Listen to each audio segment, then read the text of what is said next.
Hi students, today let us discuss about an important topic regarding Buchiari syndrome. Buchiari syndrome is nothing but the thrombosis of more than two hepatic veins with IVC involvement. If it is present, then that is called as Buchiari syndrome. Thrombosis of more than two hepatic veins, and if the IVC involvement is present, then that is called as Buchiari syndrome. And it will be associated with secondary hematological problem, and this is one of the important post-hepatic cause of portal hypertension. So what happens in the pathogenesis is, first of all, there will be an hepatic vein thrombosis. So the thrombosis, it may be occurring due to various etiology. We will be discussing that in the etiology section. But for now, you should remember what is the pathogenesis.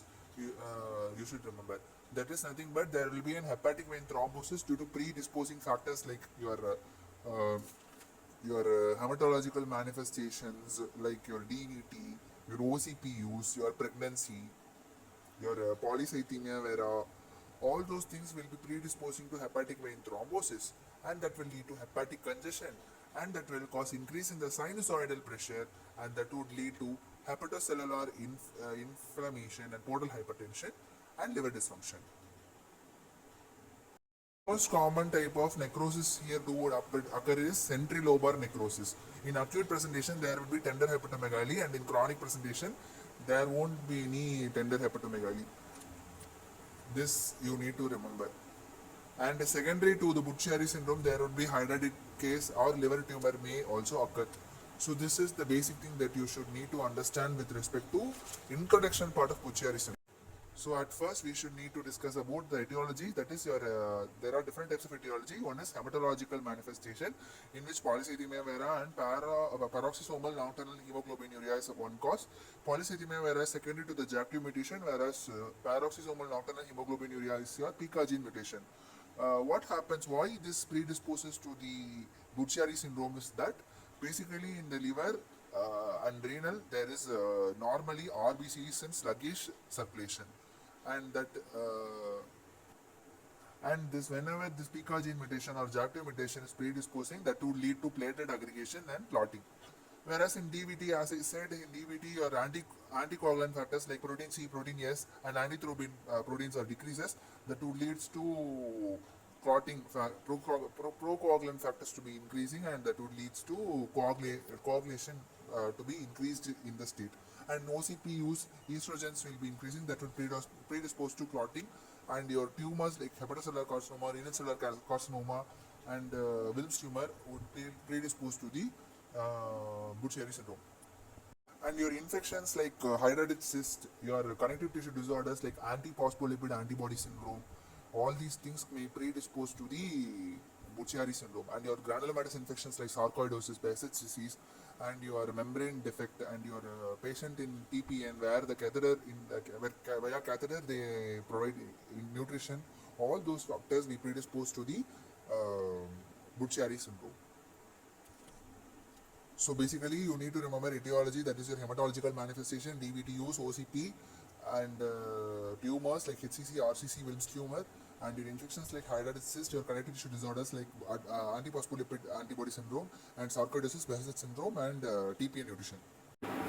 And your clinical features include your right upper quadrant sudden discomfort. So basically your right upper quadrant sudden discomfort will be feeling in your Buchiari syndrome, and this is your post-hepatic portal hypertension features, so that you would get a splenomegaly, and hydrostatic pressure in the spleen would be increasing, and that would lead to leakage of the transurate from the splenic bag, and that will lead to ascites, and there will be hepatomegaly. Because what happens here, the liver span will increase. Why liver span is increasing? Because there is portal hypertension, so it is increasing. And also jaundice and hepatorenal syndrome would also predispose. How the hepatorenal syndrome would cause? Basically, there is an intrahepatic vasoconstriction that would damage the liver, and damage to the liver, and also all this intrahepatic vasoconstriction, damage to the liver, and additionally there will be a splanchnic vasodilation. This splanchnic vasodilation will leads to the hypoperfusion to the kidney. All this hypoperfusion to the kidney will leads to stimulation of ROS, that would cause renin-angiotensin activation, that would leads to decrease in the urine output, ascites increase, and renin would leads to cause production of aldosterone, that would cause sodium water retention and potassium loss, pale edema. If this state is continuing for a long course, that would lead to renal failure. So these are your clinical features. Clinical feature include your right upper quadrant, sudden discomfort will be observed, your splenomegaly is seen, your hepatomegaly is seen, your jaundice is seen, and if this trend of Buchiari is progressing, then that would lead to renal failure due to ROS activation for the chronic status. Investigations include your USG Doppler to rule out gallstones, ascites tap for analyzing the SAG ratio. So the SAG ratio will be 1:1. That is, your SAG ratio will be 1.1, that is transurative. And you could check initial acute presentation, whereas protein actually leak is there or not. Your acidic fluid protein level should be more than 2.5 gram per deciliter. If that is present, then that is your investigations of Buchiari. Other tests can also be done like LFT, serum bilirubin, SGOT, SGPT, and your imagings like MRI can be done.